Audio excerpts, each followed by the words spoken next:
Hello guys, ನಾನು ಮತ್ತೊಮ್ಮೆ ವ್ಲಾಗ್ಗೆ ಸ್ವಾಗತ. ಇವತ್ತು ಮಾರ್ನಿಂಗ್ ಬಂದುಬಿಟ್ಟು ಎಡಿಟಿಂಗ್ ಮಾಡೋಕ್ಕೆ ಗೊತ್ತಾ. ಅದಾದಮೇಲೆ ನೆಕ್ಸ್ಟ್ ಹೊರಟಿದ್ದೆ ನಾನು ಕಾಲೇಜ್ಗೆ. ಕೋರ್ಸ್ ರಿಜಿಸ್ಟ್ರೇಷನ್ ಮಾಡೋದಿತ್ತು. ಸೊ ಹಂಗಾಗಿ ಎಲ್ಲ ಫ್ರೆಂಡ್ಸ್ ಕೂಡ ಬರ್ತಾಯಿದ್ರು. ಹಾಗೆ ಇವತ್ತು ಒಬ್ಬನ ಬರ್ಡೇ ಕೂಡ ಇತ್ತು. ಸೊ ಹಂಗಾಗಿ ಇವತ್ತು ಹೊರಗಡೆನೇ ಹೋಗ್ತೀವಿ ಲಂಚಿಗೆ.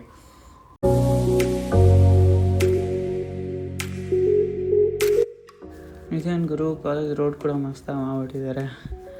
ಇಷ್ಟು ದಿನ ಆಯಿತು ಏನೋ ಈ ಗೇಟ್ ನೋಡ್ತಾ. ಆಲ್ಮೋಸ್ಟ್ ಒಂದು 2.5 ವಾರ ಆಗಿರ್ಬೋದೇನೋ ಅಷ್ಟೇ. ತುಂಬ ದಿನ ಆದಂಗೆ ಅನ್ನಿಸ್ತಿದೆ. ಬಂದುಬಿಟ್ಟು ಫಾರ್ಮ್ ಎಲ್ಲ ಫಿಲ್ ಮಾಡಿದ್ವಿ. ಫಾರ್ಮ್ ಎಲ್ಲ ಫಿಲ್ ಮಾಡಿಬಿಟ್ಟು ಕೊಟ್ವಿ. ಇನ್ನೂ ಇಬ್ಬರದ್ದು ಆಗಿರಲಿಲ್ಲ ಅಂತ ಸ್ವಲ್ಪ ಹೊತ್ತು ಕಾದ್ವಿ. ಅದಾದಮೇಲೆ ಅವ್ರದ್ದು ಕೂಡ ಆಯಿತು.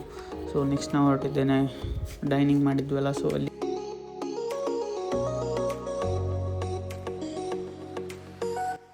ಹಾಗೆ ಹೋಗ್ತಾ ಕೇಕ್ ಕೂಡ ತೊಗೊಂಡ್ವಿ.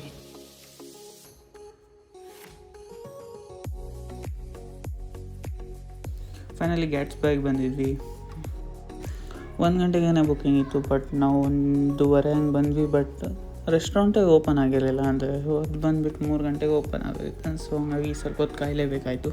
ಫೈನಲಿ 3 ಗಂಟೆಗೆ ಓಪನ್ ಆಯಿತು. ಸೊ ನನ್ನ ಫ್ರೆಂಡ್ದು ಬರ್ಡೇ ಇದ್ದಿದ್ದರಿಂದ ಸೊ ಸೆಲೆಬ್ರೇಷನ್ಸ್ ಎಲ್ಲ ಮುಗಿಸ್ಕೊಂಡ್ವಿ ಇಲ್ಲೇ.